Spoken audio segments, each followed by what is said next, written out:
My brothers and sisters, Mes frères et sœurs, mon cœur déborde à la fin de cette conférence.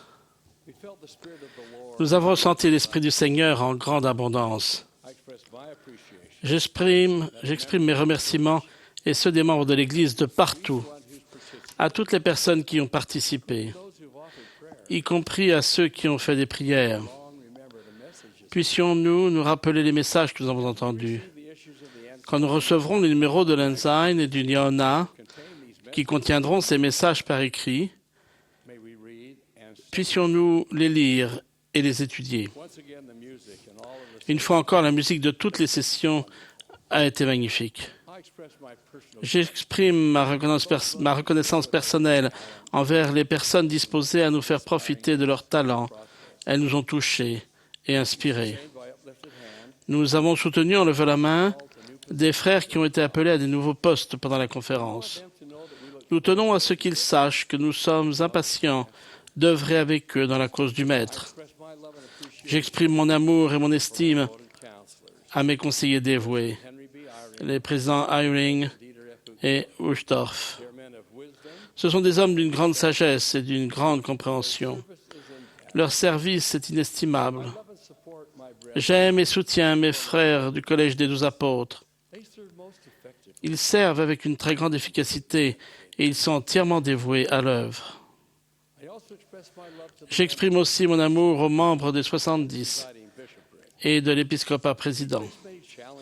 Nous rencontrons de nombreuses difficultés dans le monde d'aujourd'hui, mais je vous assure que notre Père Céleste ne nous oublie pas. Il aime chacun de nous et il nous bénira si nous faisons appel à lui par la prière et nous efforçons de respecter ses commandements. Nous sommes une Église mondiale. Les membres de notre Église se trouvent partout dans le monde. Puissions-nous être de bons citoyens du pays dans lequel nous vivons et de bons voisins dans notre collectivité, en nous tournant vers les personnes d'autres confessions comme ceux qui font partie de la nôtre. Puissions-nous être des exemples d'honnêteté et d'intégrité partout où nous allons et dans tout ce que nous faisons. Mes frères et sœurs, merci de vos prières en ma faveur et en faveur de toutes les autorités générales de l'Église. Nous sommes profondément reconnaissants de tout ce que vous avez fait et continuez à faire pour promouvoir l'œuvre du Seigneur. Soyez prudents en rentrant chez vous. Que les bénédictions du ciel accompagnent chacun de vous. À présent, avant de partir ce soir, je tiens à exprimer mon amour du Sauveur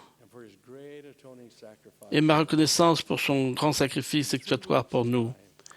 Dans 3 semaines, toute la chrétienté célébrera Pâques. Je crois que nul d'entre nous ne peut concevoir toute la portée de ce que le Christ a fait pour nous à Gethsémani.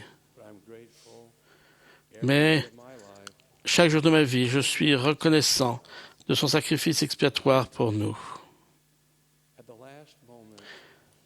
Au dernier moment, il aurait pu faire demi-tour, mais il ne l'a pas fait.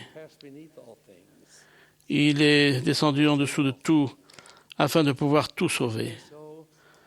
Ce faisant, il nous a donné la vie au-delà de cette existence mortelle.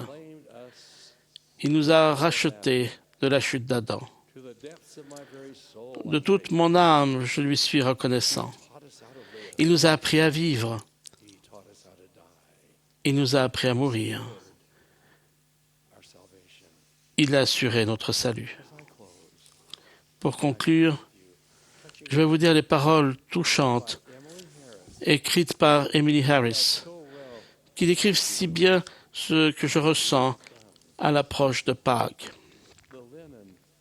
Le suaire qui l'enveloppait est vide.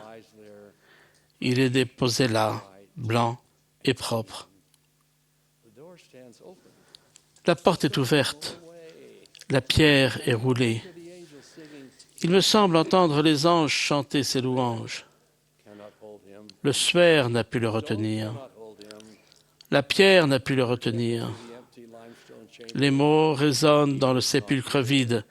Il n'est point ici. Le suaire qui l'enveloppait est vide. Il est déposé là, blanc et propre. Alléluia. Il est vide. Que Dieu vous bénisse, mes frères et sœurs. Au nom de Jésus-Christ, notre Sauveur. Amen.